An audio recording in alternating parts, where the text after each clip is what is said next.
شفت طريقة التوم دي وقلت لا لازم اجربها، دي طريقة سهلة قوي، ده الواحد يقشر كتير. يلا بينا نجربها. جبت التوم وشلت كل القشر اللي من بره زي ما هو عمل بالظبط. هو كانت العروق كده كانت باينة، فشلت القشر اللي بره عشان ايه؟ عشان ما اظلمش، انا بعمل زي ما هو عمل بالظبط. وبعدين جبت الشوكة ونقول بسم الله.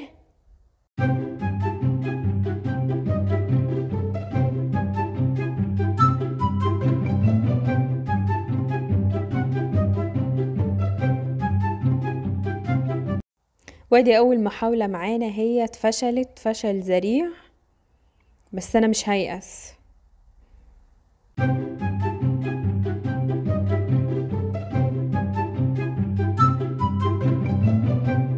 هجرب واحدة تانية علشان ايه ما بقاش ظلمت الراجل.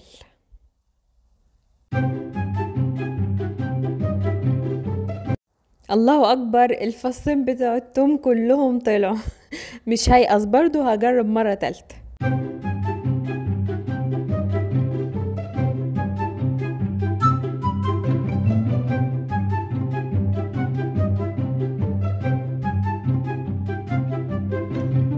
الحمد لله، بعد المحاولة التالتة بعد ما بوظت نص راس التوم برضو ما يئستش، وهجرب اخر محاولة بقى، اخر محاولة.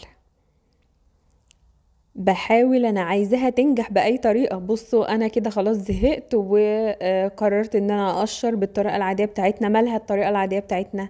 علشان مش كل حاجة نشوفها نجربها. وتقشروا زي الفل بالطريقة العادية، وبصوا مفيش، وكمان بتقشروا بالميكرويف اسهل واسهل كمان. فالطريقة دي بالنسبة لي مش احسن حاجة بصراحة، ما عجبتنيش خالص، وقسمت التوم وبوظته وعملت كل حاجة. الطريقة الاساسية هي السليم. اتمنى الفيديو يكون عجبكم. اعملوا لايك للفيديو ده واشتراك في القناة، واشوفكم على خير في تجربة جديدة. والسلام عليكم ورحمة الله وبركاته.